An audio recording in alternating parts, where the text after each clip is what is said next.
आइए, सुनिए, देखिए, समझिए सनातन सत्य। जैसी दृष्टि वैसी सृष्टि, दृष्टि विज्ञान। कुदरत, कुदरती रचना एवं कुदरत के कानून से शाश्वत सुख की प्राप्ति। जोधपुर के परम पूज्य महात्मा उपासक प्रोफेसर डॉक्टर सोहन राज तातेड़ के निर्देशन में सनातन सत्य। जैसी दृष्टि वैसी सृष्टि, दृष्टि विज्ञान।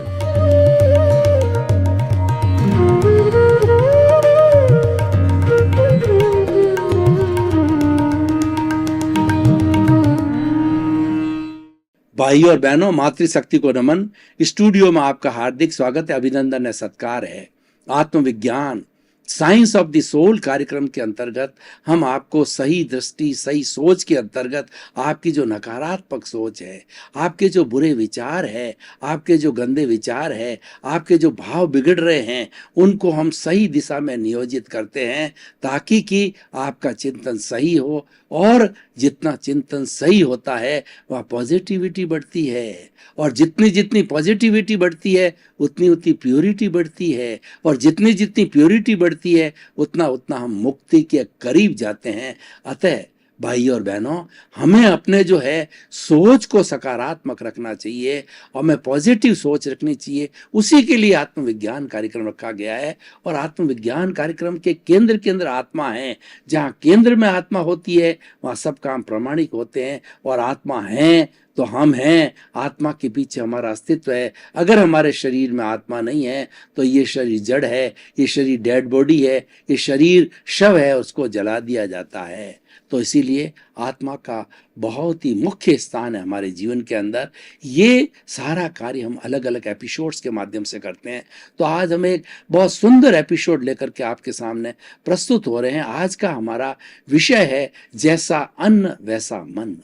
भाई और बहनों, बहुत ही सुंदर विषय है कि अन्न का संबंध मन से है, मन का संबंध आत्मा से है, आत्मा का संबंध मुक्ति से है। तो हम कह सकते हैं कि अन्न का संबंध जो है मुक्ति से है। हमारे 5 तरह के जो है कोश कहलाते हैं, जो अन्नमय कोश, आनंदमय कोश, विज्ञानमय कोश और जो दूसरे 2 कोश मिलाकर के और कुल 5 कोश होते हैं। तो आज हम अन्नमय कोश की बात कर रहे हैं। अन्न जो है हमारा कैसा होना चाहिए, सबसे पहले इस पर चिंतन करें तो अन्न हमारा हित मित और रित होना चाहिए। हित का मतलब यह है कि भोजन हितकर होना चाहिए। हितकर भोजन, मेडिकल साइंस की भाषा में बात करें तो हितकर भोजन वह होता है जिसमें 20% प्रोटीन, 10% कार्बोहाइड्रेट, 10% फैट, 6% विटामिन और 4% मिनरल्स और 60% जो है पानी होना चाहिए। ये पानी, ये भोजन न्यूट्रिशियस कहलाता है। न्यूट्रिशियस भोजन होता है, हमें अच्छी विटालिटी बनाता है। हमारी प्राण ऊर्जा, जिससे हमारे मन वचन काया की सब प्रवृत्तियां चलती है, उसको प्राप्त करने के लिए 4 चीज़ों की आवश्यकता होती है। एक होता है हमारा भोजन, जिसको अन्न कहते हैं, और दूसरा है हमारा पानी और शुद्ध वायु और अग्नि। ये चारों मिलकर के विटालिटी बनाती है, प्राण ऊर्जा बनाती है, और प्राण ऊर्जा से मन वचन काया की हर प्रवृत्ति होती है। तो इसका मतलब विटालिटी को बनाने के अंदर हमारे भोजन का बहुत बड़ा रोल है। हित की बात कही। मित का मतलब भोजन मात्रा में लेना चाहिए। हमारा जो पेट है उस पेट को 4 भागों में बांटो कि 2 भागों के अंदर सॉलिड भोजन डाला, 1 भाग पानी के लिए और 1 भाग जो है गैस के लिए खुला रखना चाहिए, स्पेस रखना चाहिए, ताकि जो गैस बनती है, यानी भोजन जब पचता है और गैस बनती है, उसका बाहर निकलना बहुत ज़रूरी है। अगर वो बाहर नहीं निकलती है तो हैवी प्रेशर लगाती है और वो हमारे दिमाग तक चली जाती है, और दिमाग तक जाने के बाद के अंदर हम अनप्लीजेंट फील करते हैं और व्यक्ति को आफरा चढ़ जाता है, व्यक्ति लोटपोट होता है, परेशान होता है। इसीलिए हमें भोजन मित्र के अंतर्गत इस तरीके से करना चाहिए। तीसरा जो है ऋत भोजन। ऋत भोजन का मतलब ऋतु के अनुसार भोजन करना चाहिए। अगर सर्दी है तो भोजन गर्म करना चाहिए, और अगर गर्मी है तो भोजन ठंडा करना चाहिए। ठंडा का अर्थ ये है कि भोजन गर्म के बाद ठंडा करके लेना चाहिए, और बासी भोजन नहीं लेना चाहिए। और ऋतु के अनुसार हमारी सब्जियां होनी चाहिए, ऋतु के अनुसार जो है हमारे फल फ्रूट्स होने चाहिए जो ताजे आते हैं। तो ये ऋत हो गया। तो हित, मित और ऋत, ये तीनों मिला करके हमारा संतुलित भोजन, न्यूट्रिशियस भोजन कहलाता है, अच्छा भोजन कहलाता है। और वह भोजन जो है ये हमारा 3 तरह का होता है। एक तो सात्विक भोजन, दूसरा होता है राजसिक भोजन, और तीसरा तामसिक भोजन। सात्विक भोजन के अंदर हमारे जितने अन्न है, फ्रूट है, सब्जियां हैं, रस है, ये आते हैं। यानी जल्दी पचने वाला भोजन, ताजा भोजन, सात्विक न्यूट्रिशियस भोजन सात्विक भोजन कहलाता है। और जो राजसिक भोजन करते हैं उनमें चंचलता बढ़ती है। राजसिक भोजन में क्या होता है, गरिष्ठ भोजन ले लिया, तला हुआ ले लिया और चटपटे ले लिया, तो वो क्या चंचलता बढ़ाते हैं, वो राजसिक भोजन को कहलाता है। उसके अंदर नमक अधिक होता है या शुगर अधिक होता है, मसाले अधिक होते हैं, तो वो हमारे विचारों में चंचलता पैदा करते हैं।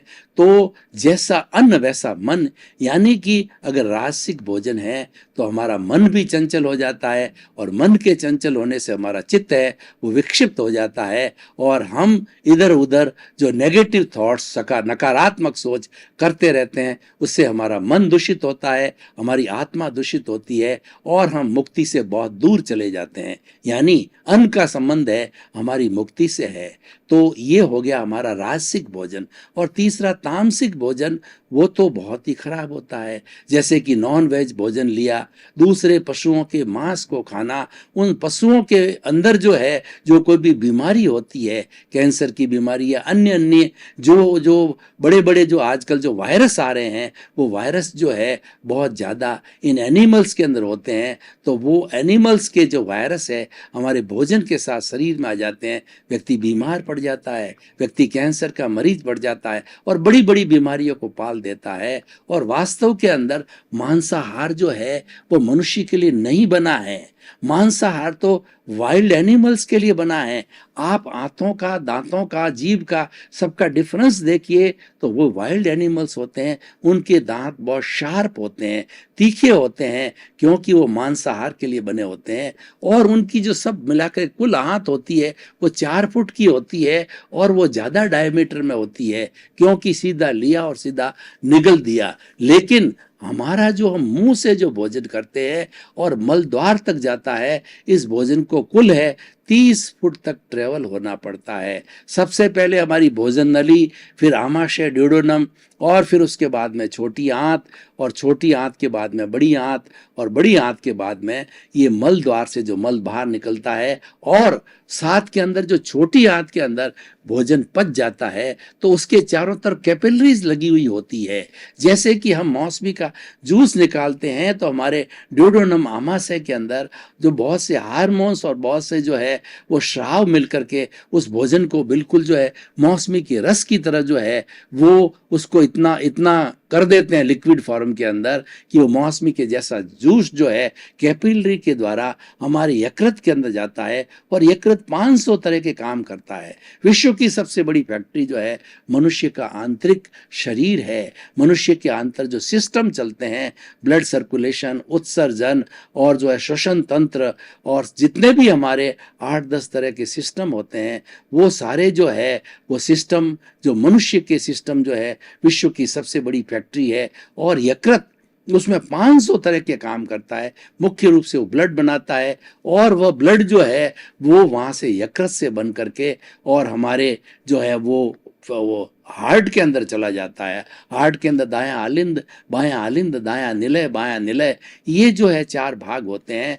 तो जो अशुद्ध जो होता है वो दायां आलिंद में आता है, और वहाँ से जो पंप करके और फेफड़ों को भेज दिया जाता है। फेफड़े हमारे श्वसन तंत्र से जुड़े होते हैं, बाहर से ऑक्सीजन लेते हैं, ये ऑक्सीजन उस ब्लड को शुद्ध करती है, और शुद्ध करके और ये ब्लड पुनः जो है हमारी हार्ट के अंदर जो है वो बायां निलय और दायां निलय में आ जाता है। और वहाँ से पंप होकर के और सारी बॉडी के अंदर सर्कुलेट करता है। और ऐसा कहा जाता है कि 1 लाख किलोमीटर ब्लड जो है सारी वेंस में, धमनियों के अंदर, शिराओं के अंदर, पूरे शरीर में घूमता है और एक एक कोशिका को वो खुराक देता है। सारी खुराक है ब्लड के माध्यम से बनती है। 60 खरब कोशिकाएं हमारे शरीर में, सबको खुराक है इसी ब्लड के माध्यम से मिलती है।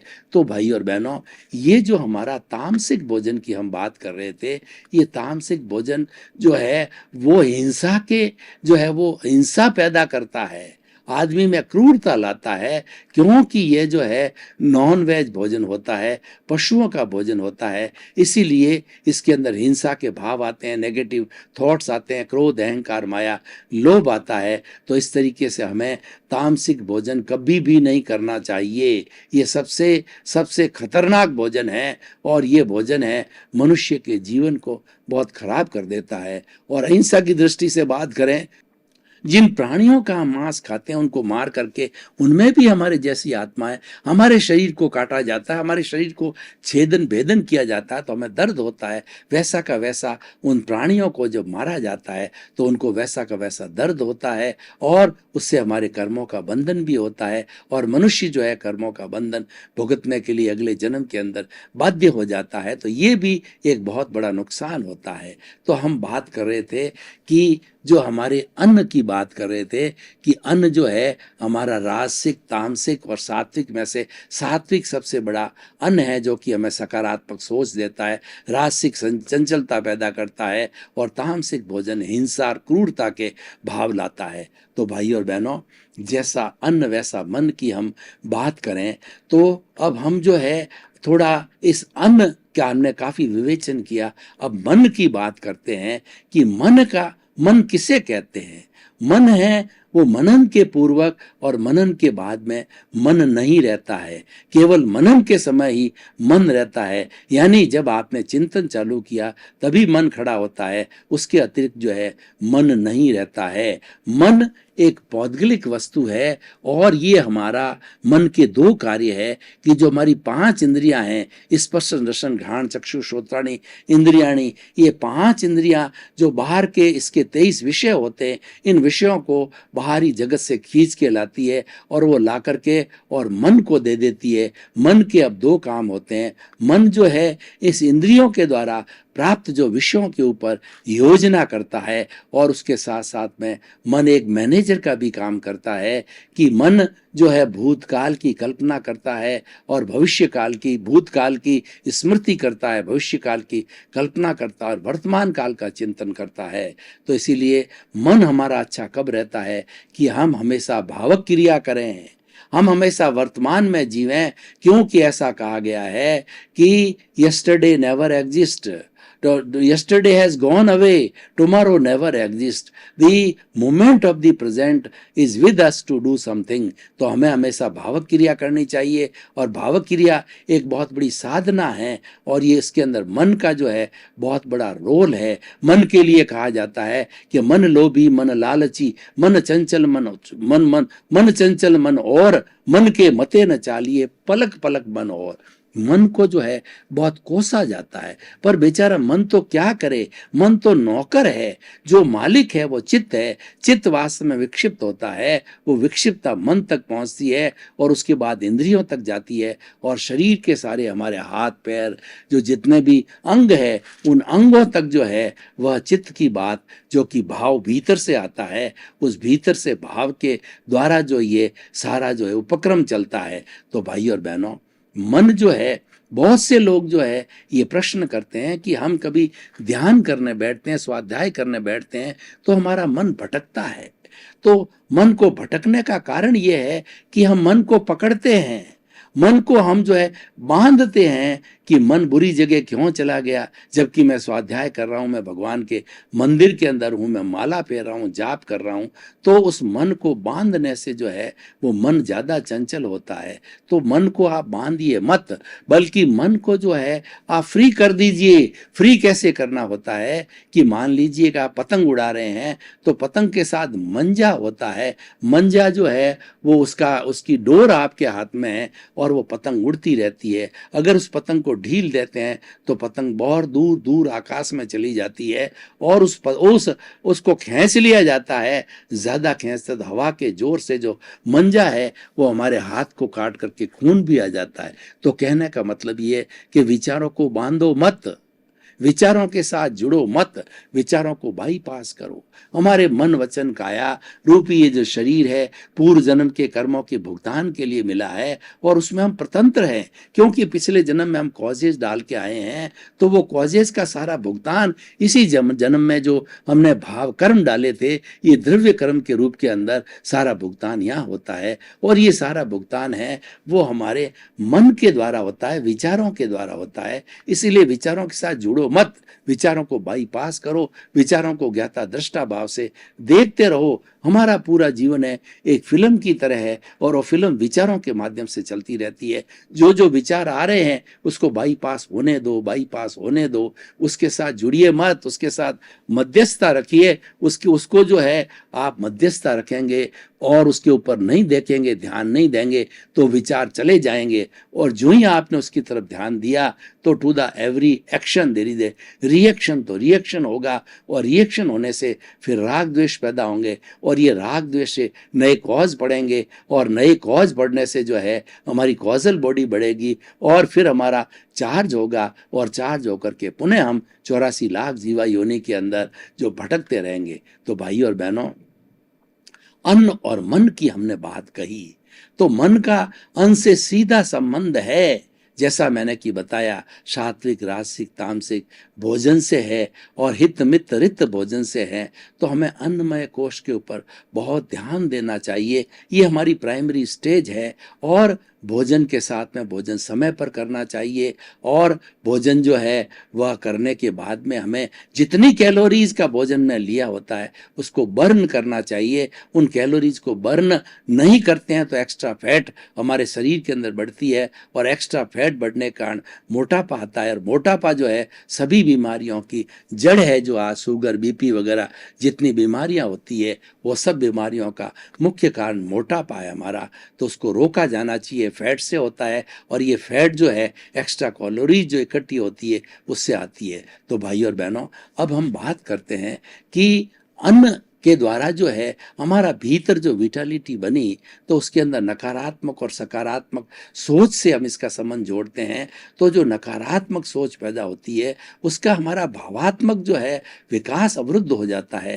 क्रोध अहंकार माया लोभ जो है वो नकारात्मकता से पैदा होते हैं। और वो नकारात्मकता कैसे आती है कि हमारा भोजन होता है वह अगर तामसिक होता है तो इस तरीके के विचार खड़े करता है और विचार खड़े करने से वो नकारात्मकता होती है। वो नकारात्मकता क्रोध पैदा करती है, अहंकार पैदा करती है, माया पैदा करती है, लोभ पैदा करती है, जिसको हम कषाय कहते हैं, जिसको हम राग द्वेष कहते हैं। दुनिया में सबसे बड़ा दोष है वो राग द्वेष होता है। इस दुनिया के अंदर कोई दोषी नहीं है। 84 लाख जीवा योनि के प्राणी हैं, वो हमारे लिए निर्दोष है और ये पूरी प्रकृति माँ है वह निर्दोष है। लेकिन जो दोष कहाँ है, दोष हमारे भीतर राग द्वेष में आते हैं और ये राग द्वेष का संबंध जो है हमारे जो है वो तामसिक और राजसिक भोजन से है। तो हमें अन्न का बहुत ध्यान रखना चाहिए। आज इसका हमारा विषय जो है जैसा अन्न वैसा मन रखा गया है। अब हम मन की बात को थोड़ा और आगे बढ़ाते हैं कि ये मन जो है वो पैदा कैसे होता है। ये भावों से पैदा होता है और ये भाव कहाँ से आते हैं इसको भी हमें समझना जरूरी है कि हमारी आत्मा के साथ में एक कॉजल बॉडी जन्म जन्मांतर से जुड़ी हुई होती है। तो इन कॉजल बॉडी के कारण ही जो है हम इन 84 लाख जीवा योनियों के अंदर भटकते हैं। अब प्रश्न ये है कि इस कॉजल बॉडी का, इस कर्म शरीर का, इस स्थूल शरीर का या इसका लिंग शरीर का जो है संबंध है वो किस तरीके से हमारी आत्मा से हुआ, क्योंकि आत्मा तो चेतन है और ये कॉजल बॉडी जो राग द्वेष है, ये जो 8 तरह के जो हमारे कर्म हैं और 148 इसकी प्रकृतियां हैं, ये समस्त प्रकृतियां जो है वह हमारे द्रव्य कर्म हैं। और ये द्रव्य कर्म जो है वो इकट्ठा होने का कारण क्या है, वो कारण जो है हमें वो हमारी आत्मा के साथ में कैसे जुड़े ये हमें समझना जरूरी है। तो भगवान महावीर को उनके शिष्यों ने प्रश्न किया, हे प्रभु बताइए कि ये आत्मा के साथ में ये कर्म शरीर कब से जुड़ा हुआ है और इसके जुड़ने की इसको क्यों आवश्यकता पड़ी, ऐसी क्या मजबूरी थी कि कर्म शरीर जो है आत्मा से जुड़े? क्यों? आत्मा तो चेतन है और ये कर्म शरीर जड़ है। जड़ और चेतन का ये संबंध किस प्रकार से हुआ? तो भगवान ने अपने शिष्यों को प्रति उत्तर किया कि आप बताइए कि पहले मुर्गी हुई या पहले अंडा हुआ? तो शिष्य सोचते रहे लेकिन उनसे कोई उत्तर नहीं बना। तो उन्होंने कहा, प्रभु इसका उत्तर तो आप ही दीजिए, इसका उत्तर हमें पता नहीं पड़ रहा है। तो भगवान ने कहा कि पश्चानुपूर्वी, यानी ये जो है हमेशा से जो है ये आत्मा के साथ में कर्मों का बंधन रहा हुआ है। अब हमारा पुरुषार्थ क्या है? हमारा पुरुषार्थ ये है कि इस कर्म शरीर को जो है आत्मा से अलग करना। दोनों शाश्वत है। हम अगर कर्म शरीर की बात करें तो जड़ तत्व की बात करें तो जड़ तत्व में सबसे जो शुद्ध जो है वो परमाणु है और परमाणु बिल्कुल विशुद्ध होता है। भगवान महावीर ने कहा कि जो परमाणु होता है वो नॉन डिविजिबल होता है, नॉन डिस्ट्रक्टिव होता है, उसके टुकड़े नहीं होते हैं और उसको किसी भी दूरबीन से नहीं देखा जा सकता है। उसको मात्र जो अवधि ज्ञानी और मन पर्यावज्ञानी और केवल ज्ञानी होते हैं वही देख पाते हैं और कोई भी जो है लेबोरेटरी की जो दूरबीन है उसको नहीं देख पाती है। तो ऐसा विशुद्ध जो है जड़ का एक पदार्थ है और ये सृष्टि के अंदर एक भी परमाणु न घटता है न बढ़ता है। जो विशुद्ध रूप का परमाणु होता है वो एक परमाणु से दूसरे परमाणु के अंदर जुड़ता है, क्योंकि जड़ पदार्थ वर्ण गंध रस वाला होता है और गलन मिलन धर्मा होता है। जब एक दूसरे से जुड़ता है द्विपरमाणी, चतुपरमाणी, अष्ट परमाणु और असंख्य परमाणु होकर के वो अणु बनता है और अणु से हमारे सामने जो सृष्टि दिखाई देती है कि हमारे जितने भी घर है ये चट्टानें हैं और उसके साथ साथ में ट्रेन है और फ्लाइट है, हेलीकॉप्टर है, हमारा जितना भी फर्नीचर है, घर इत्यादि है, वो सारा जड़ पदार्थ है। और हम चेतन की बात करें तो उसमें भाव पक्ष आता है। तो ये भाव पक्ष जो है वो किस तरीके से काम करता है? तो हमारा ये जो संबंध है इसके बीच के अंदर एक वेल्डिंग पड़ी हुई है, अज्ञान रूपी वेल्डिंग है जड़ और चेतन के बीच में, वही इन दोनों को जोड़ती है। और उस अज्ञान के हट जाने के बाद के अंदर ये चेतन जो है सिद्ध बुद्ध मुक्त हो जाता है और जड़ भी जो है वो अपने वापस इस कॉस्मॉस के अंदर, इस सृष्टि के अंदर चला जाता है और अपने मूल स्थान के अंदर जाकर के इकट्ठा हो जाता है जहाँ उसका स्थान होता है। और ये हमारा चेतन जो है सिद्ध बुद्ध मुक्त होकर के सिद्धालय के अंदर चला जाता है। तो ये जो हमारा भाव जो बनता है ये हमारे भीतर से आता है। इसकी गंगोत्री जो है ये दोनों का जो मिलन है, जो जड़ और चेतन का कारण शरीर और आत्मा का, आत्मा के लिए कहा जाता है कि असंख्य चेतनामय परमाणुओं के पिंड को आत्मा कहा जाता है और एक एक चेतनामय परमाणु के ऊपर असंख्य असंख्य कर्मों के परमाणु हैं, ये आपस में जुड़े हुए हैं। और ये जुड़े होने के कारण के अंदर ये जब इनका उदय भाव होता है, जब इनका प्रारब्ध होता है, तो प्रारब्ध होने से ये दोनों का प्रारब्ध होकर जब बाहर निकलते हैं, दोनों के जो यौगिक से जो बाहर निकलते हैं, तो बाहर निकलने पर जो है अध्यवसाय बनता है और वो अध्यवसाय से जो है वो कलरलेस जो है हमारी वेव्स है, वो वेव्स आगे जाकर के अवचेतन मन जो कि हमारा भीतरी संसार है और अवचेतन मन के साथ में जुड़ा हुआ हमारा जो सबकॉन्शियस माइंड है, तेजस शरीर है, उसमें जाकर के लेशाएं बनती है, उनका रूपांतरण होता है और वो लेशाएं जो है पुनः जो है वापस हमारे चित्त के साथ जुड़ा हुआ एंडोक्राइन ग्लैंड्स में जुड़ता है, लिक्विड फॉर्म में बदलता है और लिक्विड फॉर्म जाकर के हमारे चित्त की प्रेजेंस के साथ में पूरे ब्लड में सर्कुलेट होकर सारे शरीर में चले जाते हैं और विचार बन जाते हैं। तो वो जो भाव पक्ष था, जो वाइब्रेशंस के रूप के अंदर जो उदय के रूप में आया था, वो भाव पक्ष जो है वो हमारा जो है वो विचार बन जाता है और ये विचार ही हमारा मन है। तो इसीलिए हमारा मुख्य उद्देश्य है कि मन से अमन बनना, यानी जितना भी हमारा चिंतन है जो पौद्गलिक है, जो कि हम वाणी के माध्यम से, वचन के माध्यम से करते हैं, मन के माध्यम से चिंतन करते हैं और वचन के माध्यम से उसको एक्सप्रेस करते हैं, तो ये जो है हमारा अमन हो जाना। अमन होने का मतलब ये मन है हमारी बुद्धि तक स्थिर है, बुद्धि से हम परे जाते हैं तो वो प्रज्ञा का जगत होता है, वह अवचेतन मन का जगत होता है। तो उस जगत जगत के अंदर जाने से सारे सो केवल वाइब्रेशंस होते हैं, और ये जो है हमारा जो जितना चिंतन है, जो शब्द है, वो समाप्त हो जाते हैं और वो वाइब्रेशंस के अंदर सबको एक साथ दिखाई देता है। चाहे भगवान राम हो, चाहे कृष्ण हो, चाहे महावीर हो, चाहे पैगंबर हो, चाहे कोई भी हो, उसमें सबको एक साथ दिखाई देता है। वहाँ सत्य की अनुभूति होती है। आपका बहुत बहुत धन्यवाद। आप हमारा आत्मविज्ञान कार्यक्रम बराबर देख रहे हो। आप आत्मविज्ञान कार्यक्रम की आत्मा हो, इसको बराबर देखते रहिए। इसमें आपको ऐसे ऐसे सूत्र मिलेंगे त्याग के, वैराग्य के, कि आपका जीवन धन्य हो जाएगा, आपको सही दिशा मिलेगी। ये हमारा दृष्टि विज्ञान है। इसको प्राप्त कीजिए और अपने जीवन को धन्य बनाइए। आपके प्रति मंगल भावना, शुभ।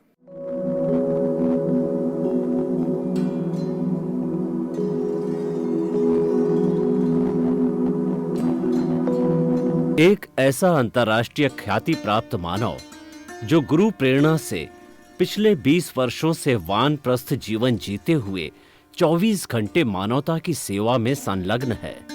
एक ऐसा मानव जो अभी राष्ट्रीय, अंतर्राष्ट्रीय टीवी चैनलों पर 7,500 एपिसोड के माध्यम से सनातन सत्य, आत्मविज्ञान एवं पुनरुत्थान व्यवहार एवं निश्चय जगत के जीवनोपयोगी विषयों पर हृदय स्पर्शी प्रवचन कर चुका है। उस मानव का नाम है महात्मा उपासक प्रोफेसर डॉक्टर सोहन राज तातेड़। प्रोफेसर तातेड़ द्वारा योग, दर्शन, शिक्षा विषयों पर रचित पीएचडी स्तर के 250 शोध ग्रंथ भारत के 100 प्रतिष्ठित विश्वविद्यालयों में शोधार्थी पढ़ रहे हैं तथा वे सभी शोध ग्रंथ वहां की सेंट्रल लाइब्रेरियों में उपलब्ध हैं। महात्मा सोहन राज ने अभी तक हजारों स्कूलों, कॉलेजों, विश्वविद्यालयों एवं संस्थाओं में सेमिनार, वर्कशॉप, कैंप लगाकर लाखों विद्यार्थियों को योग, दर्शन, शिक्षा का प्रशिक्षण देकर उन्हें सुसंस्कारित किया। डॉक्टर तातेड़ ने भारतीय संस्कृति उत्थान के 4000 से अधिक समसामयिक विषयों पर आर्टिकल लिखकर ऑनलाइन जर्नल, पत्रिकाओं, वेबसाइट्स पर प्रकाशित किया, जिसका उपयोग लाखों पाठक कर रहे हैं। उपासक तातेड़ के 5000 से अधिक आज का सुविचार, आज का शुभ संदेश, आज का मंगल भावना योग आदि चिंतन websites, Twitter, blogger, Facebook, YouTube माध्यमों से लाखों लोग अपना जीवन निर्माण कर रहे हैं। मानवता के मसीहा ऐसे महामानव महात्मा सोहन राज तातेड़ के प्रोफाइल को अभी तक विश्व के 20 लाख दर्शक यूट्यूब पर, 12 लाख गूगल पर एवं लाखों दर्शक फेसबुक, ब्लॉगर, ट्विटर और इंस्टाग्राम पर देख चुके हैं।